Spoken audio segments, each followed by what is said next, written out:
What is up everyone? Welcome back to our channel. This tutorial will guide you through the process of achieving true stretch resolution in Valorant. Stretch resolution can enhance your gameplay by making characters appear larger and easier to hit. Follow the steps to modify your settings effectively and improve your performance. So let's begin. First, locate and log into your Valorant game account. After you log into your account, click Settings, which are located at the top right of the screen and look like a gear icon. After you click the gear icon, click the Settings tab. In the Settings tab, go and click the Video tab, which is located at the top of the screen. In the Video tab, change your display mode to windowed full screen. After you change the display mode, try it and play practice mode to see the difference between the old settings and the new settings, which are the ones you set.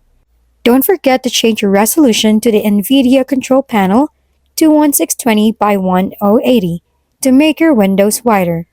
By following the steps, you can achieve true stretch resolution in Valorant, potentially enhancing your aiming and overall gameplay experience. Experiment with different resolutions to find what works best for you. Don't forget to share your experiences and adjustments in the comments to help others improve their game. If we've been helpful, kindly give us a thumbs up and don't forget to hit the subscribe and bell button for more contents. For any questions and suggestions, comment down below.